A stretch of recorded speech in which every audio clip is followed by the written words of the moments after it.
Pati sa kaluluwa ay kaginhawaan sa tumpak na landas. Siyang patnubay, ang Panginoon ay aking pastor, pinagiginawa ko.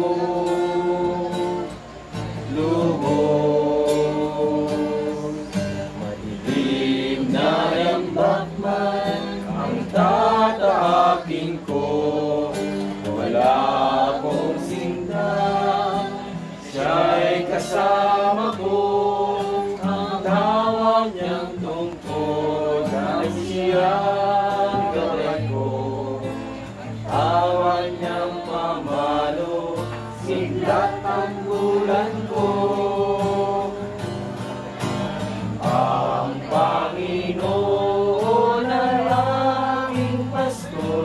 pinagiginawa ko.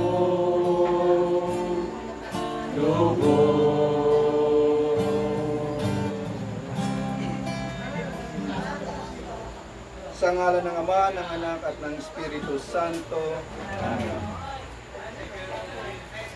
Mga kapatid, halin at manawagan kay Jesucristo upang ang ating kapatid na yumao ay magpagkalooban niya ng awa at kalinga. Kumain po tayo sandali, isipin natin ang ating pagkukulang at aminin natin ang pagkakamaling nagawa natin. Inaamin ko sa makapangyarihan ng Diyos at sa inyo mga kapatid, wala ako nagkasala sa isip, sa salita at sa gawa, at sa aking pagkukulang, kaya sinasama ko sa mahal na Birheng Maria, sa lahat ng mga anghel at mga banal, at sa inyo mga kapatid, na ako'y panalangin sa Panginoong ating Diyos. Kawa-nawa ng Panginoong Jesucristo ang ating kapatid na yumao.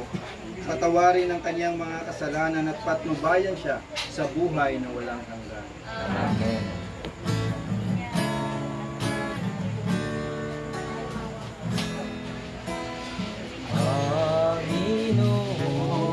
Kawan mo kami, Panginoon, kawan mo kami, Kristo, kawan mo kami, Kristo, kawan mo kami,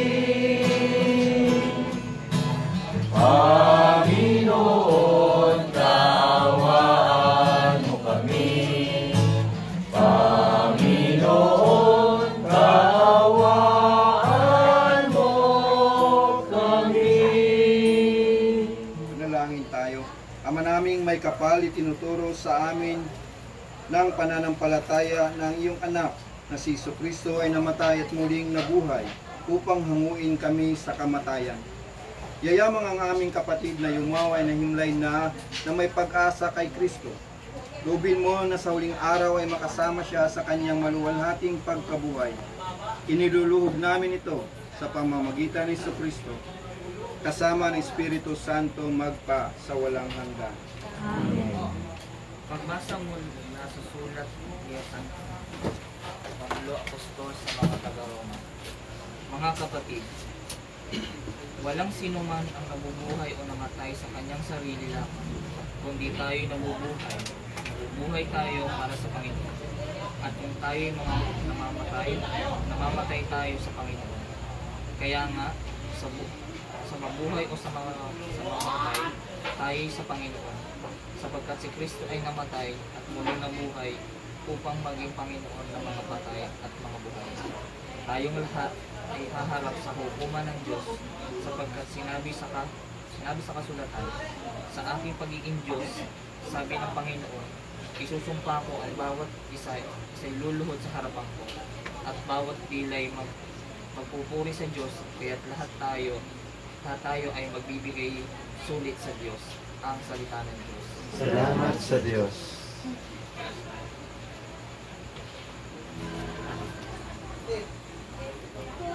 Panginoong aking mahal, panalangin ko'y pakinggan.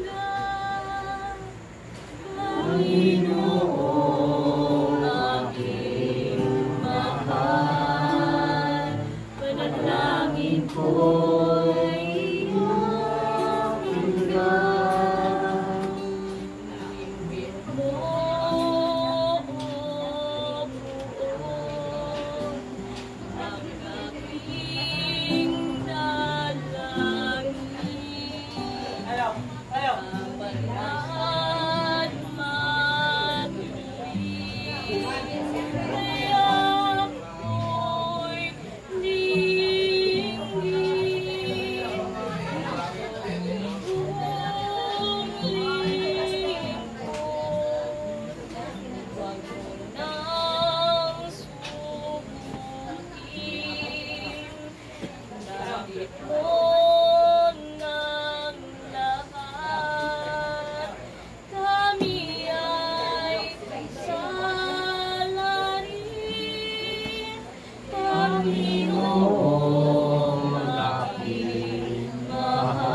Panginoon aking mahal, manalangin ko'y pakinggan.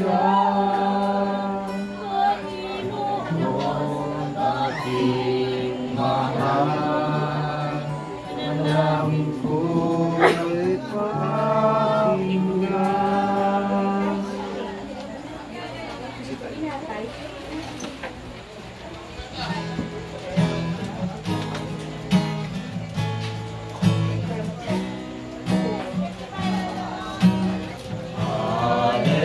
Hallelujah, hallelujah, wikain mo po, nakikinig ako sa iyong mga salita. Hallelujah, hallelujah,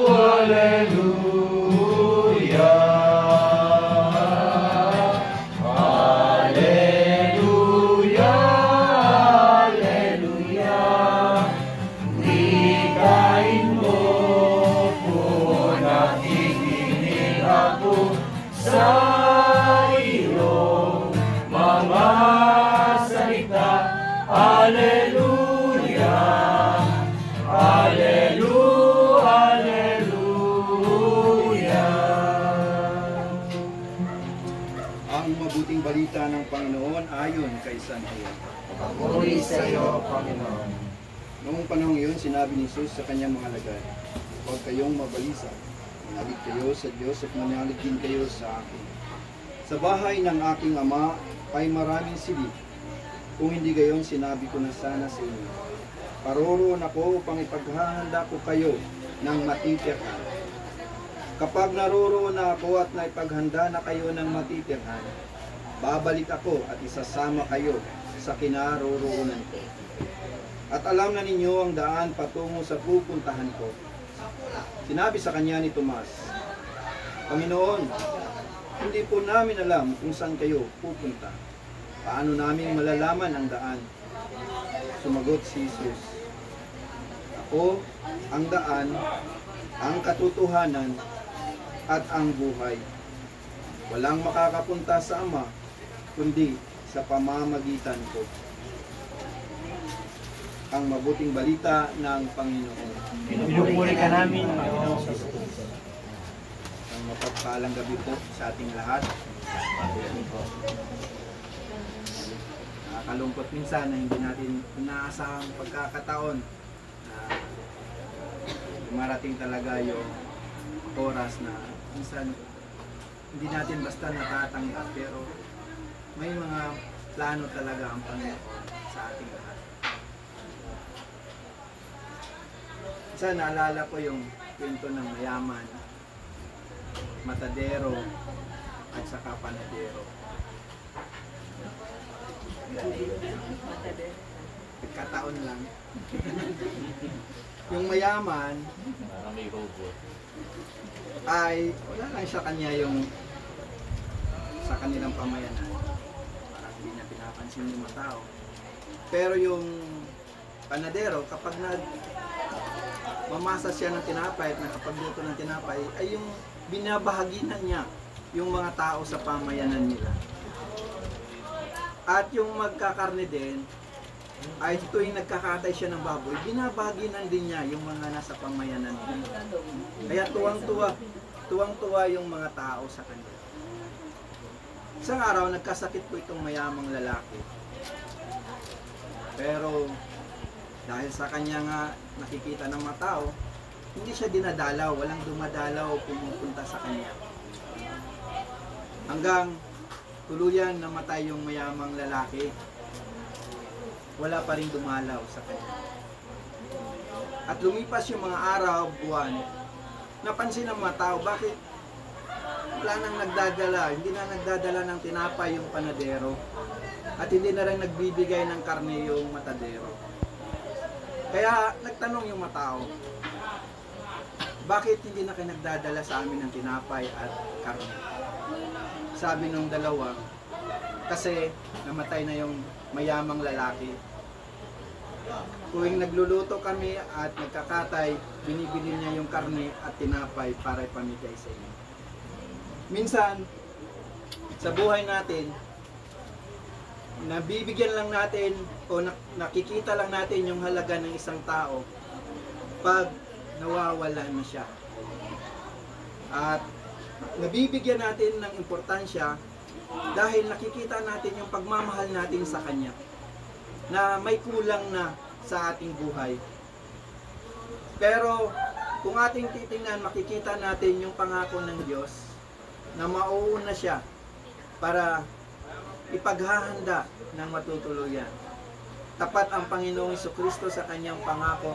Kaya umaasa tayo na ang ating kapatid na Yumao ay nabibigyan na ng nalalaanan na ng Panginoon ng tirahan sa kalangitan. Kaya nga mga kapatid, sabi nga nila, ano daw yung pagkakaiba ng isang taong namatay sa isang bagong silang na sanggol?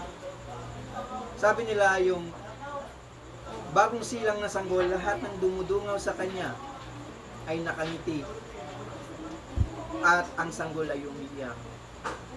Kaya yung dumudungaw sa namatay na tao ay umiiyak at ang namatay na tao ay nakangiti.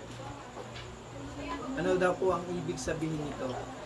Sabi nila, lahat ng dumudungaw sa bagong silang na sanggol ay nakangiti sapagkat tinatanggap natin sila sa mundong ito. Kaya siya umiyak sapagkat napawalay na siya sa amang nasa langit. Kaya lahat ng dumudungaw sa taong namatay ay umiiyak dahil alam natin na pawalay na siya sa atin.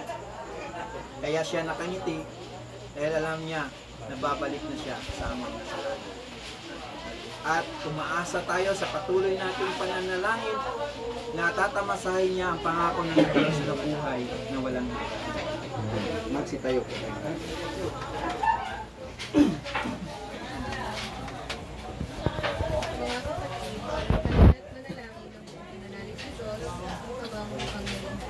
Buhay niyang wala na sa buhay ng lahat ng tao. Ang ating pumitutuan habang makapangyarihan kami iyong kawa. Mamamangyarihan kami iyong kawa. Naumikiyan ang aming kapatid na si Flora sa kanyang pinula ang bitin ng buhay na walang hanggan. Naway umani ito ng pagkabuhay sa piling na pangbanal sa kalangitan. Idalangin natin siya sa pamit kapatid.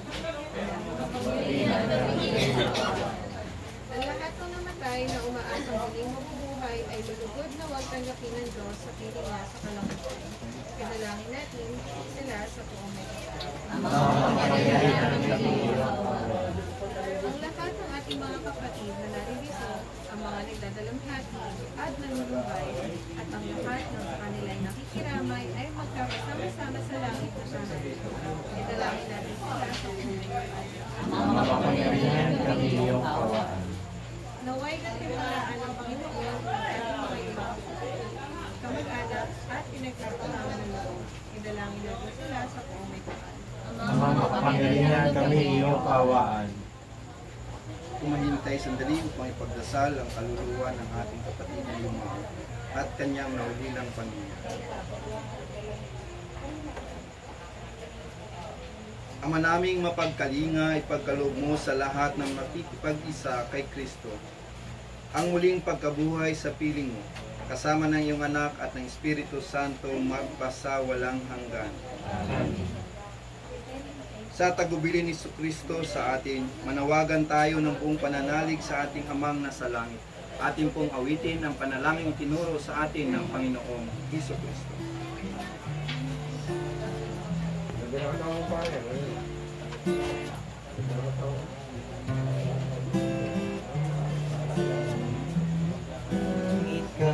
Sambahin ang ngalan mo,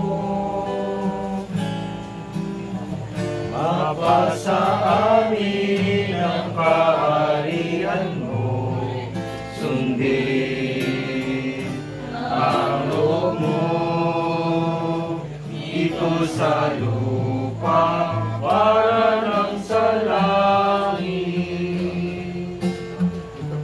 Bigyan Tulungan mo kami ngayon ng aming kakanin sa araw-araw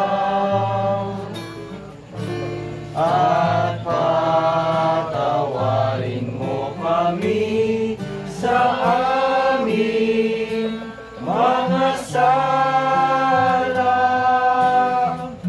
para ng pagpapatawad namin sa nagkakasala sa amin. At huwag mo kaming ipahintulot sa tukso at iadya mo kami sa lahat ng masama.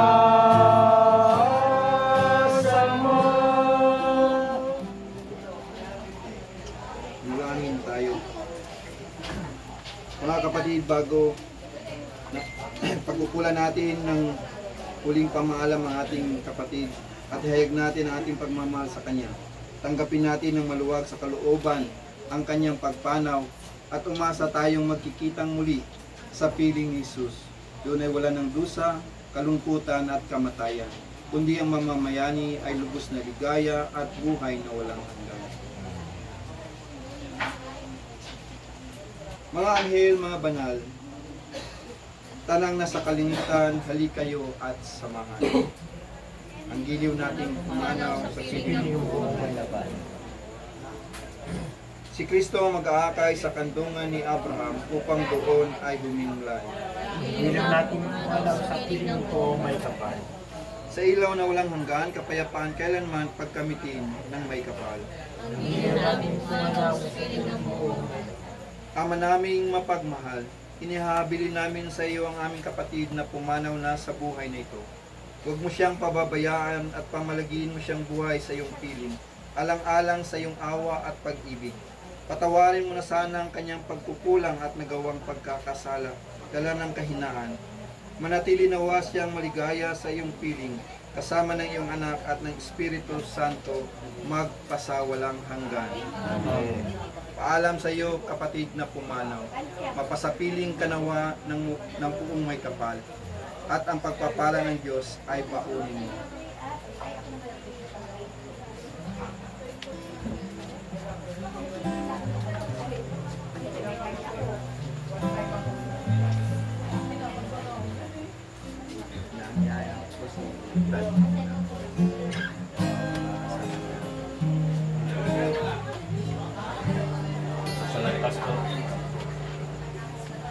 Magandang gabi po sa ating lahat. Marahil bilang kasamahan, bilang maring aming palengke, kabats nung high school, kabats nung sa Couples for Christ nung noon, ngayon tumata yung servant ng household namin, kaya ako nakatasan ng pastor na salita. Sabi nga ay hindi naman sa pagmamalaki masarap maging anak ng tagapalengke. Hindi mayaman pero masarap ang pangulam lagi. Way back 1996 nasaksihan ko ang magandang pagpapalaki ni Maring Amit ni Maring Tokyo, kanilang 6 na anak. Pangalan nga si Mel, tawagin namin. Nakita ko na alam niya na magkakarni, masarap ang buhay ng mga yan.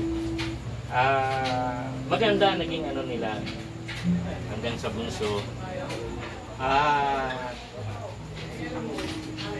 Sabi nga, ang buhay ay talagang ganyan, masarap mabuhay.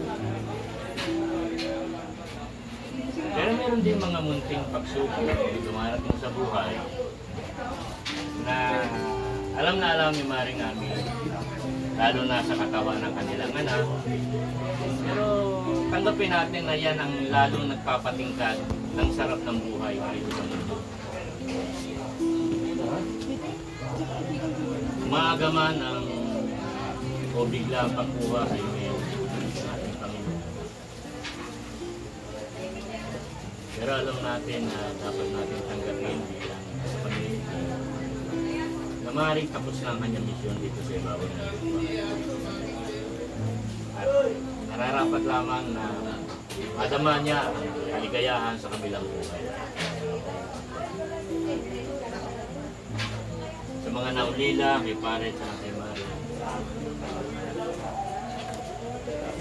Alam naman natin lahat na sadyang dumadating ang ganyan sa buhay natin. Alam din natin sa aking katuruan na ito ay maayos natin tanggapin. Sadyang may plano ang Panginoon sa bawat isa sa atin. On behalf of MFC, makikiramay ko ang buong sapi community at makikisa sa pakikipagkalamhati sa inyo. Nawala man si Mel sa pisikal na kaanyuan, ngunit na mananatili sa inyo ang alaala na pagkakaroon ng isang mabait, kulirang panganin. Ganda niya.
po parang sa amin, ay malaki po po ang amin. Baka po na mahipay po talaga ang nangyari sa kanya. Tapos po yung kanyang cellphone, ay inalis po yung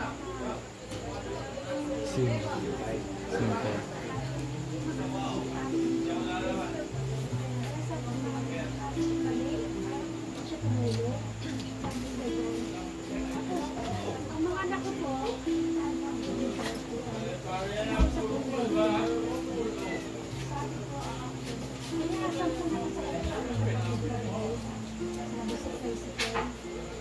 kilala mo kuya kung sino nagsabi. Parang kilala ko. Ang nakita ko siya. Minsan madalit natin ko.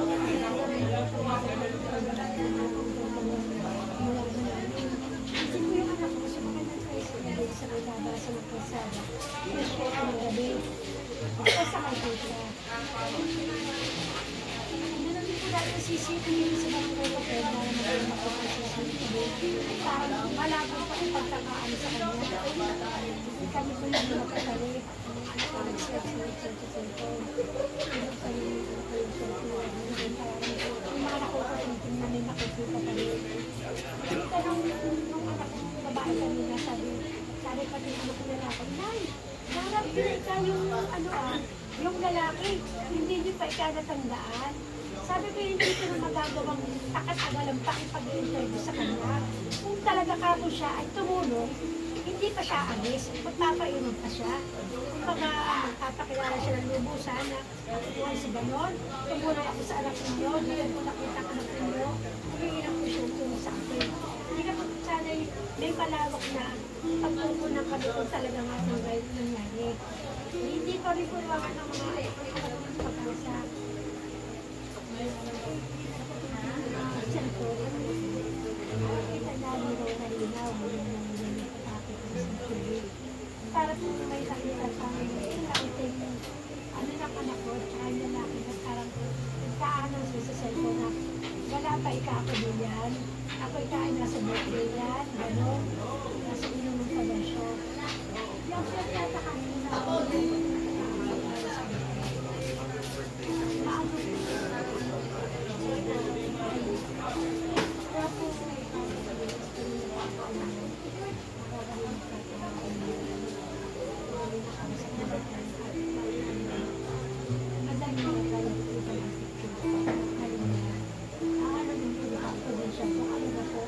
Bakit sila tumanggap ng isang pasyente na walang pera na nagdakalag na rin?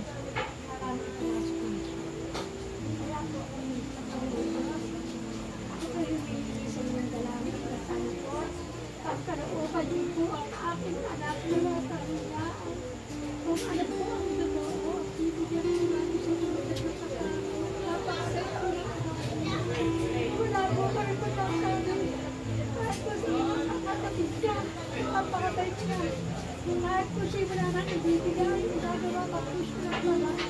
Kaya Lord, sana po, tulungan niyo po kami. Sa kami pagkas pa na po, talaga kami na pangyayari. Wala naman po kayo sa kanya. Ako, kami na po ang namin. Yung cellphone ang dito po ito na parang nagamit pa po niya. Kaya Lord, pinipali sa namin. At ako po dinawalan ang anak ko, Panginoon, sa isang mga ay Lord, ikaw ang una na makakasilas nito. Ibigay mo ang tunay para mapaniwala siya sa parang masakit sa akin, Panginoon. Ang anak ko kami mawawala. Yung galong-galing na lang sa Panginoon. Pagtibayan mo sa sarili ng mga kasama, bigyan mo po kami ng lakas. Sana po, matanggap namin ang mga pagkakas ng ating mga kapatid ng magandang. Ako ay isip sa langit ko.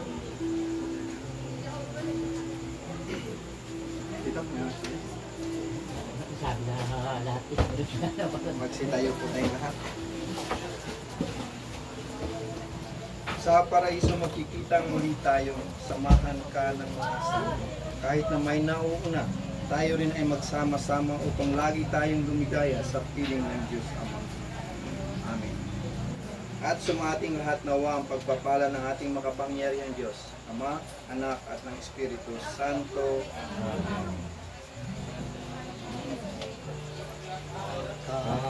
Mangamba, di ka nag-isa, sasamahan kita, saan man mapunta.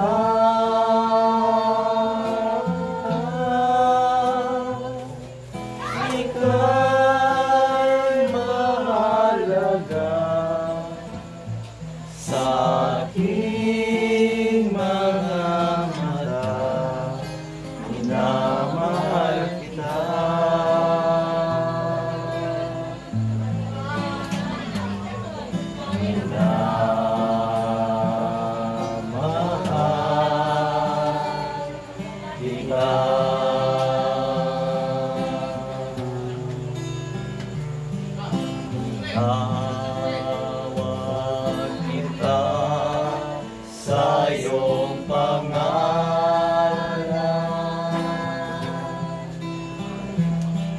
Ikaw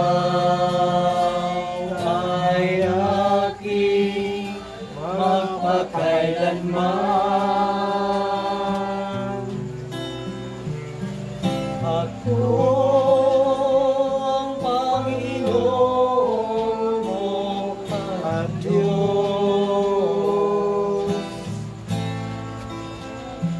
tagapagligtas mo at tagatubos. Huwag kang mangamba, di ka nag-isa, sasamahan kita. Saan man mapunta,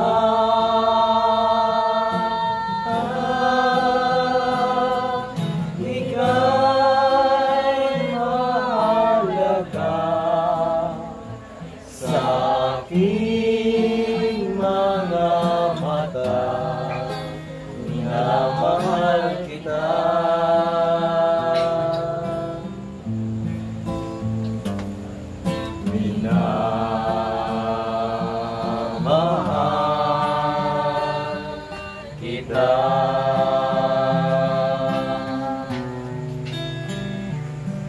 Sa tubig kita'y sasagipin,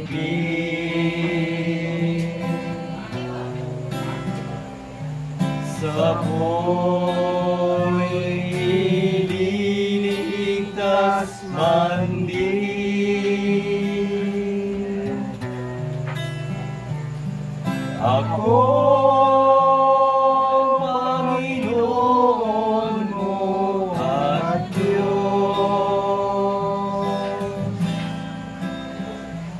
tagapagligtas mo at tagatubos. Huwag kang mangamba,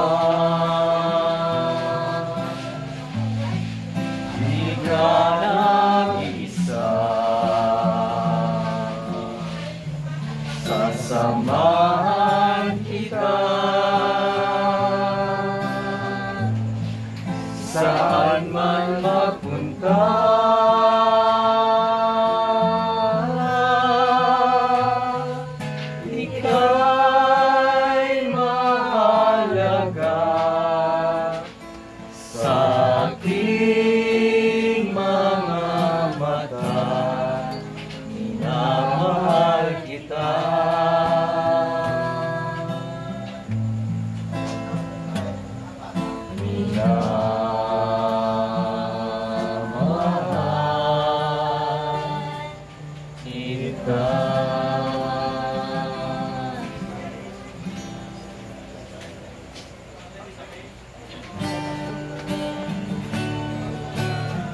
I come to you.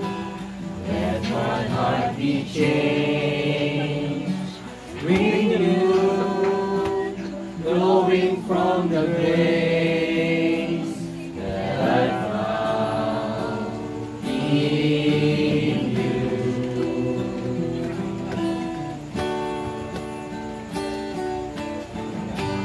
Lord, I come to know the weaknesses I see in me will be stripped away by the power of your love. Hold me close, let your love surround me. Bring me near, draw me to your side.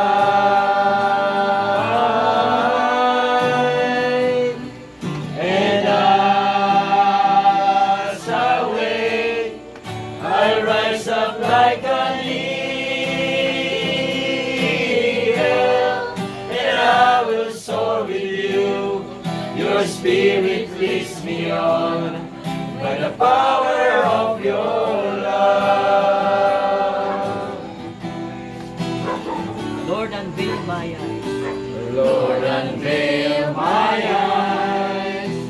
Let me see your face to face, the knowledge of your love as you live in me.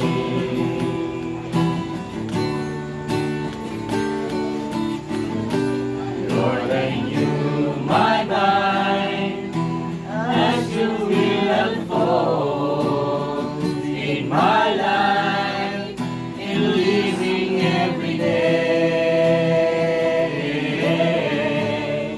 by the power of your love.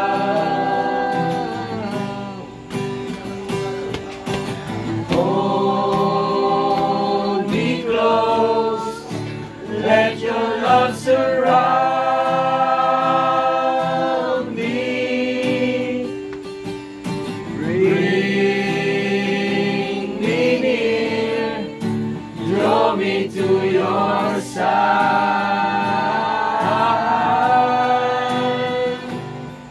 And as I wait, I rise up like an eagle, and I will soar with you. Your spirit leads me on by the power of your love.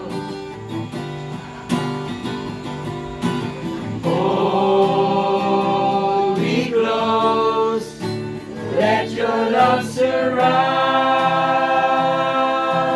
me.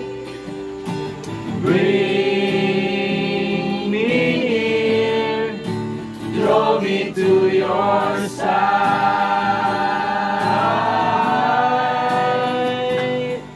And as I wait, I rise up like an eagle, and I will soar with you. Your spirit leads me on by the power of your love.